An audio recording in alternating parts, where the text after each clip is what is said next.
സായി പണപ്പെട്ടി എടുത്തതിനെ കുറിച്ച് ജാസ്മിന്റെ അഭിപ്രായം എന്താണെന്ന് ഇന്ന് ശനിയാഴ്ചത്തെ എപ്പിസോഡിൽ ലാലേട്ടൻ ചോദിക്കുകയുണ്ടായി. എല്ലാവരോടും ചോദിച്ചു. അതുപോലെ ജാസ്മിന്റെ അഭിപ്രായം ജാസ്മിൻ ഇങ്ങനെയാണ് പറഞ്ഞത്. വെറുതെ മാസ് കാണിക്കാൻ എടുത്ത പോലെയാണ് ലാലേട്ട എനിക്ക് തോന്നിയത്. കാരണം തുടക്കം തൊട്ടേ സായി പറയുന്നുണ്ടായിരുന്നു അതിൽ 50 രൂപയാണെങ്കിലും ഞാൻ എടുക്കും എന്നുള്ളത്. പക്ഷെ ഇത്ര പെട്ടെന്ന് ഇങ്ങനെ ഒരു രീതിയിൽ എടുത്തുകൊണ്ട് പോകുന്നു ഞങ്ങൾ ആരും പ്രതീക്ഷിച്ചില്ല.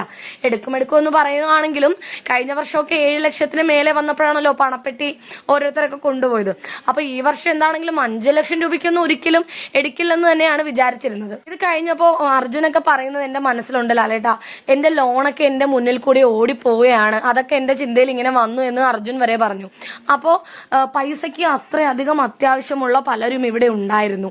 അവർക്കൊന്നും ഒരു അവസരം പോലും കൊടുക്കാതെ വെറുതെ മാസ് കാണിക്കാൻ എടുത്തതാണ് എന്ന് ജാസ്മിൻ പറഞ്ഞു. ജാസ്മിൻ ഇങ്ങനെ പറയുമ്പോൾ ലാലേട്ടനും അതിന്റെ ഇടയ്ക്ക് പറയുന്നുണ്ട്, ഞങ്ങളൊരു 10 ലക്ഷം 20 ലക്ഷം വരെയൊക്കെ പ്ലാൻ ചെയ്തതാണ് പണപ്പെട്ടിയിൽ വെക്കാൻ, പക്ഷെ സായി പെട്ടെന്ന് എടുത്തു എന്ന് ലാലേട്ടനും പറയുന്നു.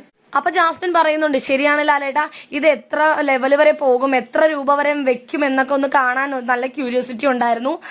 അതുപോലും കാണിക്കാൻ സമ്മതിക്കാതെയാണ് സായി വേഗം തന്നെ പണപ്പെട്ടിയായിട്ട് പോയത്. അല്ലെങ്കിൽ ഈ ഒരു പണപ്പെട്ടി എത്ര ലെവൽ വരെ പോകും, എത്ര ലക്ഷം രൂപ വരെയും വരാം എന്നൊക്കെ ഒന്ന് അറിയായിരുന്നു എന്നും ജാസ്മിൻ